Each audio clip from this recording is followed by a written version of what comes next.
Good evening, everyone, and welcome to today's webcast, Addressing Insurance Barriers, the Patient Impact.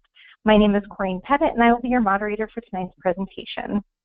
Before we get started, I'd like to go over a few items so that you know how to participate in today's event. We've taken a screenshot of the attendee interface. You should see something that looks like this on your own computer desktop in the upper right corner. You've joined the presentation listening using your computer speaker system by default. This means if you can hear music through your computer, you should be able to hear the presentation. If you prefer to join over the telephone, just select Use Telephone in the audio pane and the dial-in information will be displayed. You will have the opportunity to submit text questions to today's presenters by typing into the questions pane of the control panel.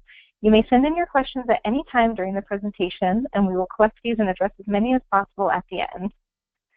Before I introduce today's speakers, I'd like to take a moment to tell those of you who may be new to the Foundation about who we are, our mission, and what we do. The National Psoriasis Foundation is the world's largest nonprofit patient advocacy organization dedicated to psoriasis and psoriatic arthritis, and we serve as the voices for millions of Americans who are affected by these diseases. Our mission is to drive efforts to cure psoriatic disease and improve the lives of those affected. In order to move our mission forward, we engage thousands of volunteers around the country in activities that will lead to a cure. For more information about these opportunities, you can log on to our website after today's program at www.psoriasis.org. One of the ways that we drive our mission forward is through our Patient Navigation Center. Our team of patient navigators can help you find specialists, access new medicines, and connect you to others in the community who are living with psoriatic disease. I'm excited to announce that our Navigation Center is offering free health insurance quick guides throughout open enrollment to teach individuals the basics about health insurance and how you can pick the best plans to save money on prescriptions and other healthcare services. To take advantage of this opportunity, please visit the link at the bottom of the slide after this presentation or call 1-800-723-9166. I would now like to thank our sponsors, AbbVie, Celgene, Janssen, Lilly, and Pfizer for making tonight's presentation possible. Today's webcast is the final in a three-part series of webcasts that are focused on health insurance and the barriers to accessing health care. You can view recordings of the previous webcasts for free on our website at www.psoriasis.org/webcast. Now I'd like to introduce tonight's speakers. Amy Prentice is the State Government Relations Manager in the East for NPF, where she is responsible for managing advocacy efforts and researching and tracking state legislation pertaining to psoriatic disease and patients' access to care. Prior to NPF, Amy worked for Americans Health Insurance Plans and received an MPA from George Mason University. Patrick Stone serves as Vice President of Government Relations and Advocacy for NPF, where he oversees all federal and state efforts addressing access to care issues impacting the psoriatic disease community.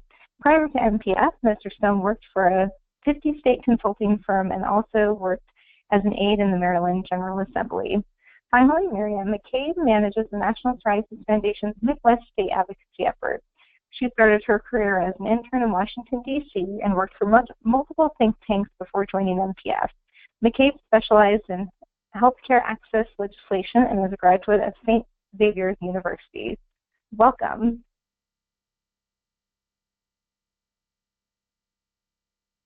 Everyone, and thanks so much for joining us this evening. I apologize. Okay, so before we get started this afternoon, I thought it would be good to talk about what we hope you will learn today in our webinar. And first, that is what NPF is doing to improve health care outcomes by improving access to affordable treatments. Learn both our federal and state efforts to address insurance barriers, obviously specifically out-of-pocket costs. And lastly, how to become an advocate and support us in those efforts. So before we really get into laws that are on the books addressing high out-of-pocket costs, what our policy solutions are and how you could support us, I thought it would be good to just have a really quick refresh about the access challenges and what are really driving these high out-of-pocket costs for patients. So first we have deductibles, and this is the amount a patient will pay out of pocket before their insurance coverage actually kicks in. And the problem we're seeing here is more and more often health insurance plans are both using a deductible for medical costs and drug prescription costs. In between 2012 and 2015, the use of drug deductibles increased 100%, with nearly half of the commercial plans utilizing them.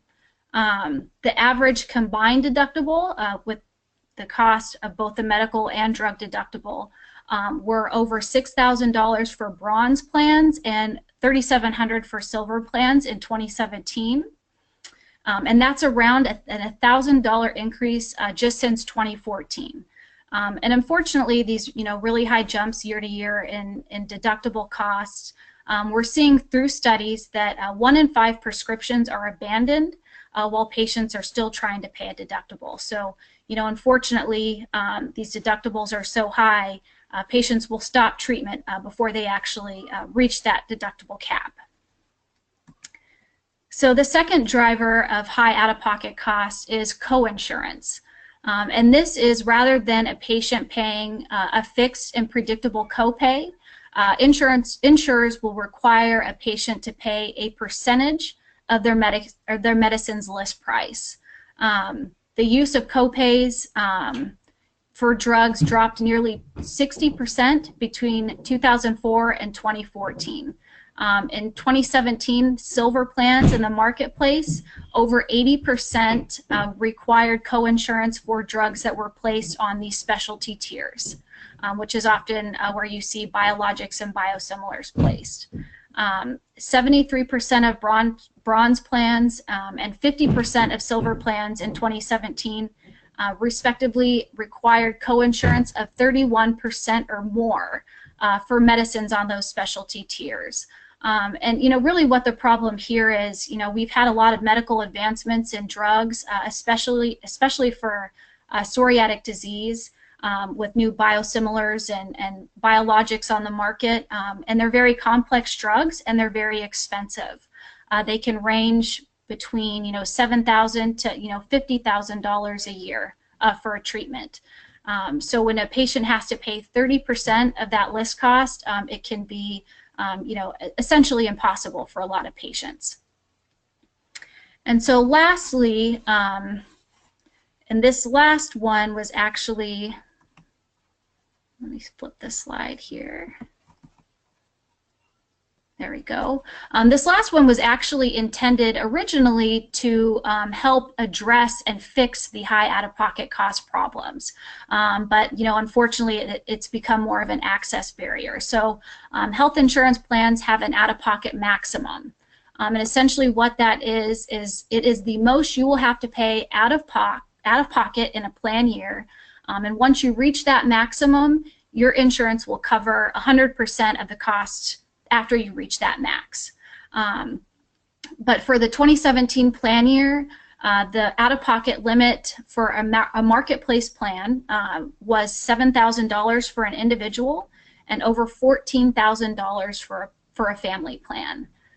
And it's important to remember that with these out-of-pocket maximums, that really only includes in-network services and everything that's been classified as an essential health benefit.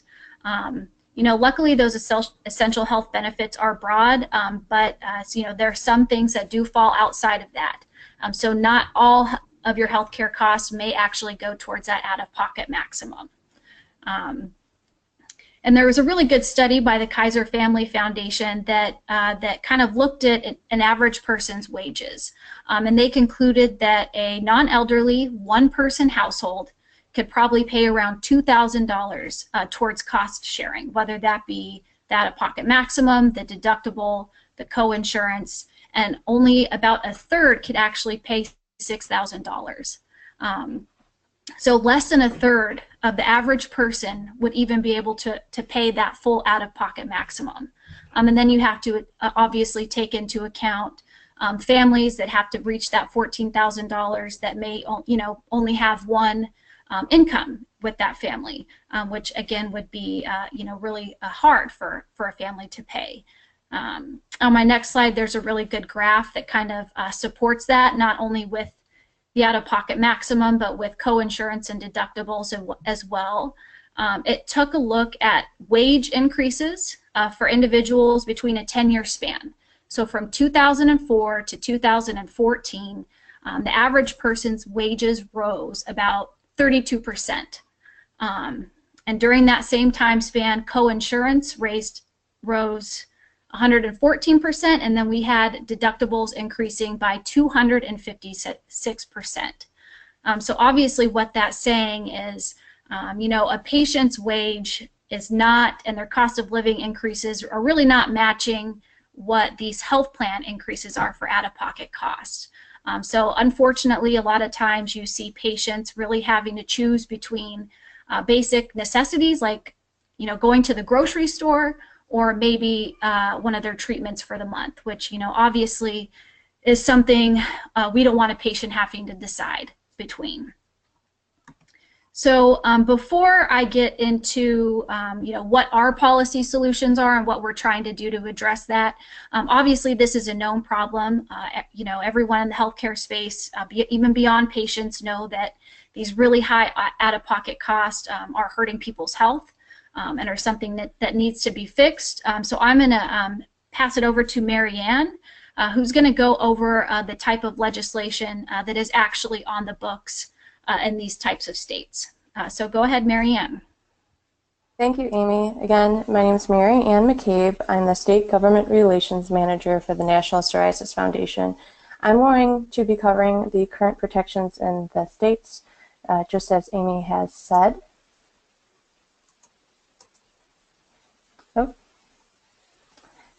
So various states have enacted legislation that protects patients from high out-of-pocket costs.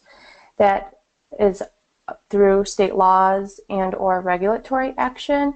I'm going to go through each and every one of them in the following slides. So the patient protection per prescription out-of-pocket limits is applicable to California, Delaware, Louisiana, Maryland, and Washington, D.C. It limits patient copay or their coinsurance to a set specific dollar amount. It's different in each state, it's per prescription, and it's after the deductible has met. So after your deductible has been met, your copay or coinsurance will be set to a specific dollar amount per prescription. So an example of this is, say if a patient is on drug X, they know after the deductible has been met that they will pay a set amount per prescription. It keeps costs manageable and it allows patients to budget accordingly with no surprises. The next patient protection requires annual out-of-pocket limits. It's applicable to Maine and Vermont. So essentially what it does is limits out-of-pocket spending for prescription drugs per year. In Maine, the policy must contain a separate out-of-pocket maximum for prescription drugs subjected to coinsurance, and that is $3,500. And in Vermont, the annual out-of-pocket cost for prescriptions cannot exceed the federal limits for high deductible health plans. So in an individual, that amount is $1,300, and for a family, it's $2,600. And they must meet the annual deductible before the prescription drug limit applies. The next patient protection prohibits specialty tiers, and it's applicable to New York, and it prohibits the use of specialty tiers by preventing plans from charging cost-sharing amounts that exceed amounts for non-preferred brands. So a tier cannot have a cost-sharing amount, so a copay or co-insurance, more than a non-preferred drug. So you never pay more than that. That basically prohibits a fourth tier. So if you want to think about it in the tiering system, generic, preferred, non-preferred, and specialty, if you're on a specialty drug, it can never cost more than that non-preferred drug. So an example of this is for a biologic, which a lot of our patient community is on.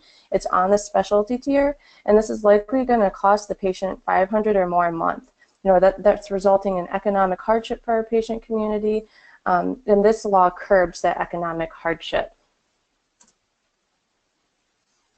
The next patient protection is through the form of regulatory action on prescription cost sharing, and it's applicable to Colorado and Montana.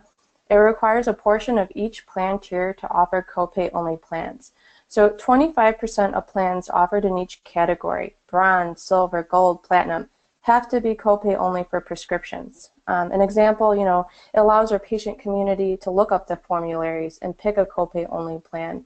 The ability to pick a copay only plan, allows someone with a chronic illness to pick a set dollar amount per prescription, which is that copay, versus a percent of the cost per prescription, which is the coinsurance, thus resulting in a savings. So if you want to look at it as, a set dollar amount versus a percent of an expensive drug, every time you go to get the refill, you'll know you'll be paying X amount of dollars versus a larger percent.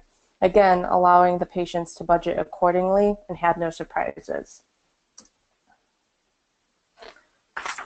The last patient protection that I'm going to go over is requiring notification of formulary changes, and it's applicable to Alaska, Arkansas, Illinois, New York, Oklahoma, and Virginia. And insurers must notify their enrollees of impending changes to their formulary. So an example would be a patient must be notified if a drug will be removed off the formulary. It usually comes in the form of a letter in the mail in X amount of days, and a list of the new formulary. I'll now hand it off to my colleague Amy, who will address access challenges.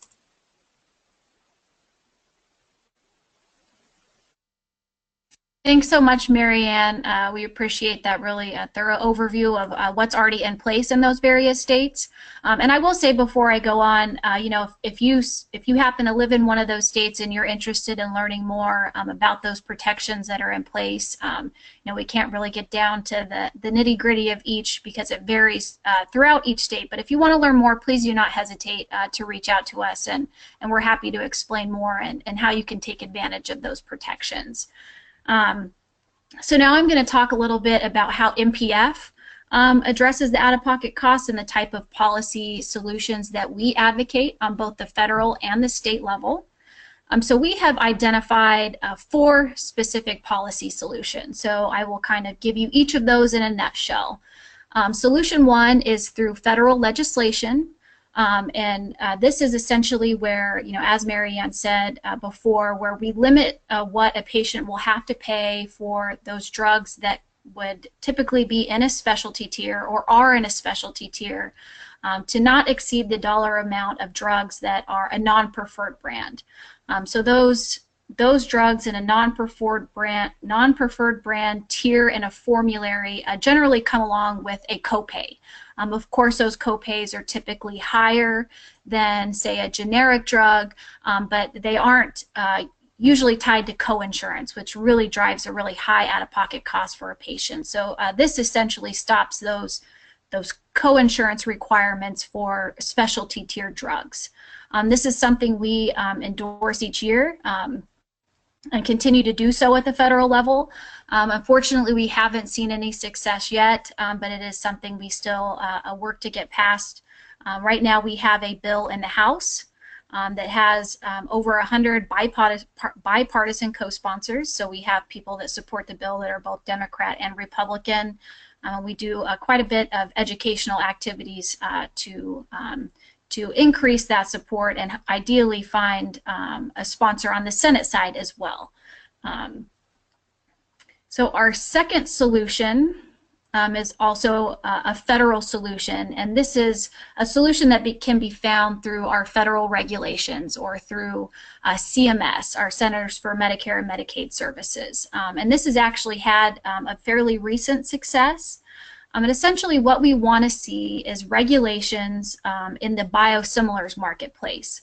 We know we've had a few introduced here for psoriatic disease, and we want to make sure that these are regulated in a way that will increase access to these therapies, increase competition, and essentially, eventually, in the long run, reduce their costs. So just last month in October, CMS announced that there will be new and unique reimbursement codes for biosimilars in Medicare Part B. And basically that, recognizes that biosimilars are kind of their own unique type of drug class, and they should have their own formula to determine what type of reimbursement rates these biosimilars come along with. And we feel that in the long run with this decision, it will encourage manufacturers to create more biosimilars, which will then in turn, of course, increase competition and ideally lower costs for patients.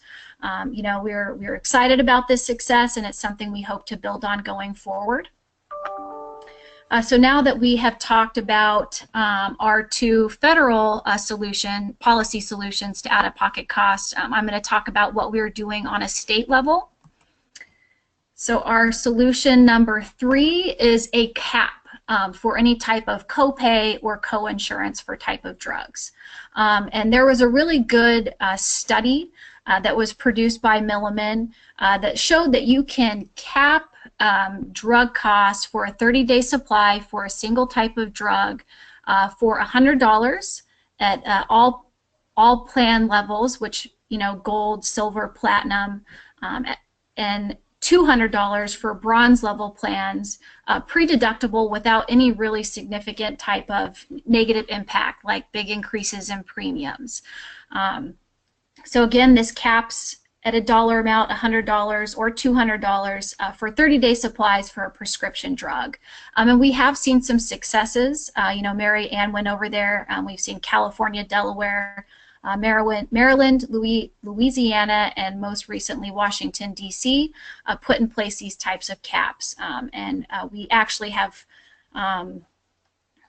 bills that we're working on currently and plan to work on in the 2018 legislative session to pass bills such as this, which Patrick in a little bit will go over with you how you can support those types of bills.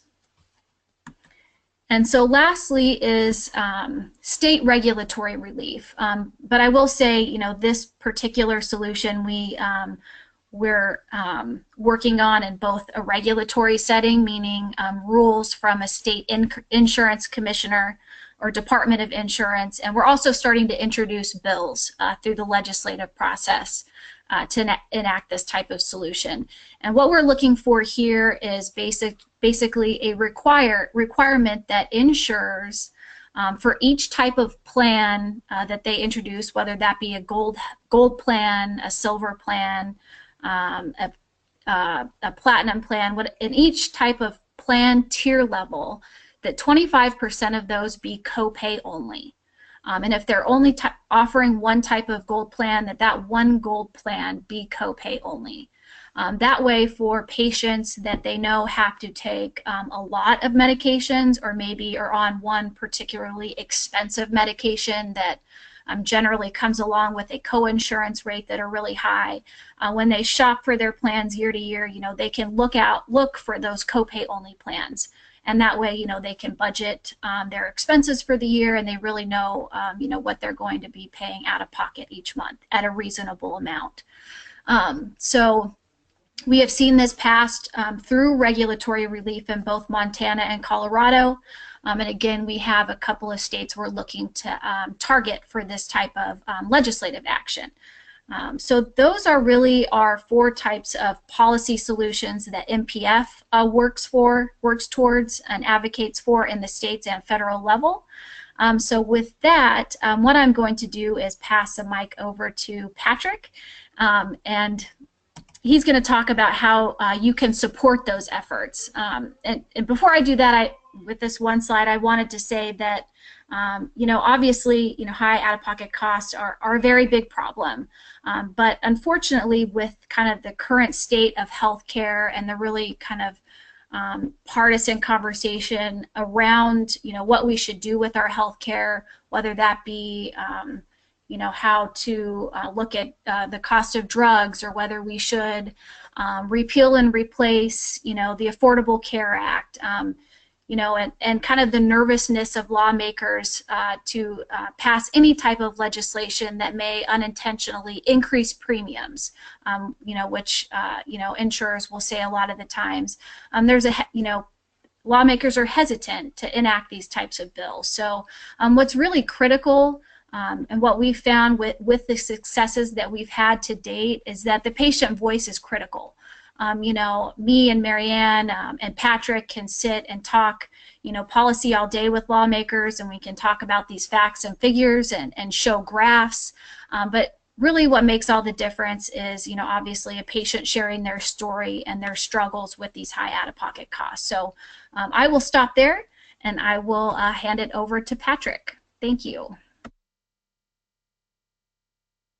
Thanks, Amy. Appreciate that. We can move right to the next slide, please. So I'm going to talk to you this evening about what you can do as an advocate to make an impact on really all the things, the barriers and the legislation that Amy and Marianne have talked about this evening. And I think what this slide really illustrates here is that, you know, the most important person to the legislative process, to breaking down these barriers, it's not going to be the celebrities you see on TV and in drug commercials. It's not going to be the contract lobbyists or people who donate millions of dollars. It's going to be you. It's going to be the constituents. And when we've been successful at the federal level and the state level, it's because of advocates like you. Next slide, please.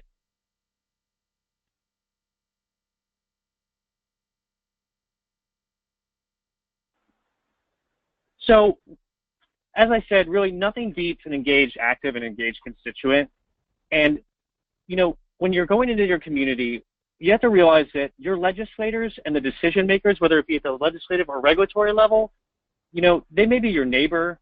They may be someone you play, you know, soccer with in a rec league.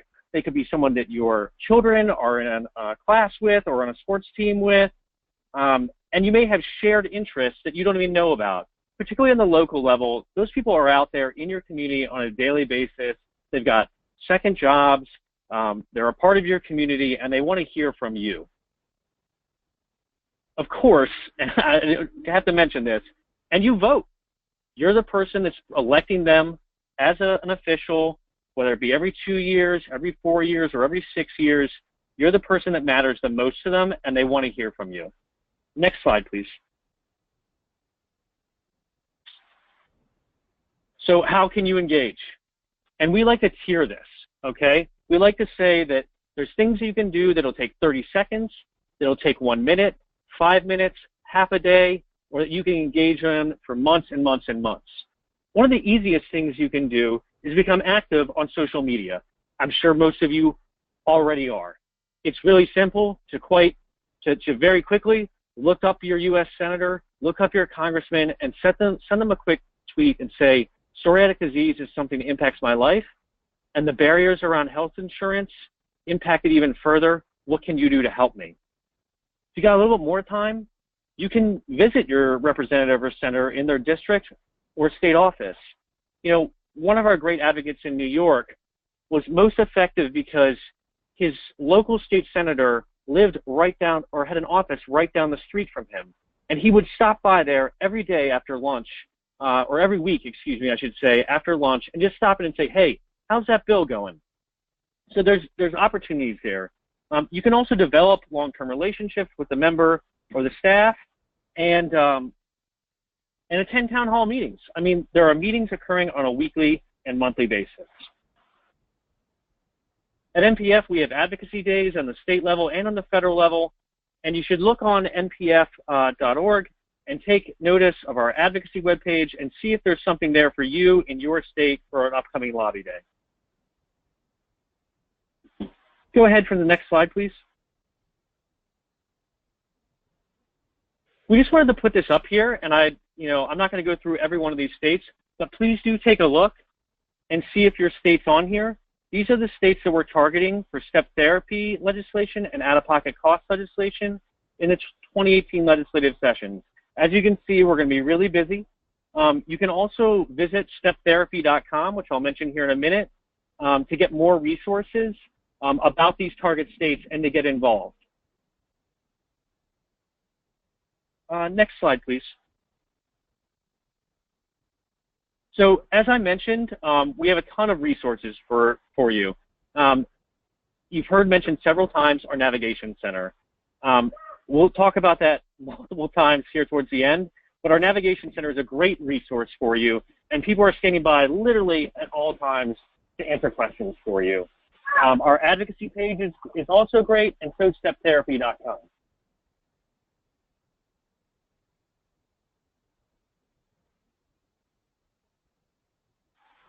If you have questions about the patient protections we've outlined this evening, or any questions in general, you can contact our advocacy coordinator.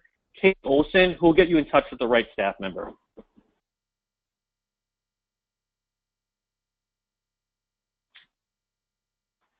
Corinne, I'm going to hand it back over to you. Thank you all so much for sharing your insights with us. We're now going to be moving on to the Q&A portion of this webcast. Please submit your questions for any of our presenters through the questions pane on your attendee interface, and we will attempt to answer as many as we can in the time possible.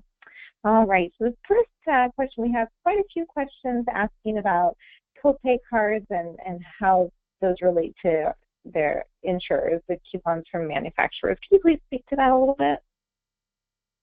Yeah, I'm happy to, Corinne. Thank you. So we actually got a number of questions about this submitted prior to the webinar, and we're seeing this, and when I say this, I mean people being refused by their insurers to use coupon cards, getting letters in the mail saying that we'll no longer be accepting coupon cards, or that we will be accepting coupon cards, but we will not count them towards their deductible. We are seeing this at an increased level, particularly over the past 6 months. It's something we see on a yearly basis, but over the past 6 months, particularly on the end of things not counting towards your deductible, it's something we're seeing more and more. Patient and provider groups are kind of coming together surrounding this issue. One, to see what action we can take. I don't know if a clear legislative solution has presented itself yet, but also at educating patients about their insurance. I think it's important that as you select your insurance plan, moving into the new year, if you're on the exchange or when your employer renews your plan, to be researching this and looking to see if there's limitations like these on your plans. Additionally, if you have a large employer, it's worth engaging your employer and saying, is this something we're considering coming up in our new year for our new plan year?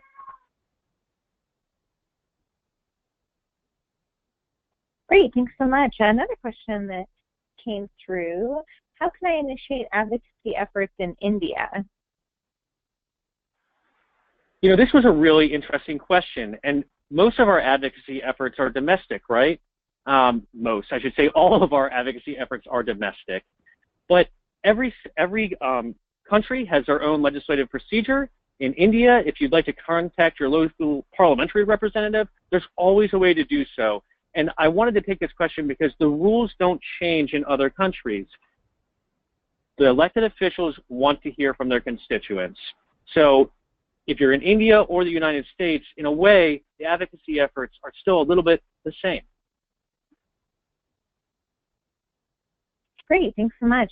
We have another question here. Do the patient protections apply to 100% of the residents, no matter if they have welfare insurance, private insurance, or government insurance? So that's a great question, and the long and the short of it is no.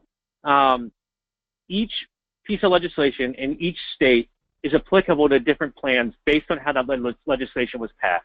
I would point you again to steptherapy.com for really complete analysis of what plans the protections apply to by state there. On the federal level, if federal protections are going to pass, those are applicable to an entire different set of plans. So you just have to be educated about what state you live in, what type of plan you're selecting, and you can call our navigation center and they'll walk you through those things. Great, thanks so much. We have one more question here. Are other states like Virginia going to be targeted for advocacy actions such as caps on copays? So I'm actually going to defer real quick to Amy Prentice, who's our Eastern Regional Manager for state. Amy, do you want to take this question on Virginia, please?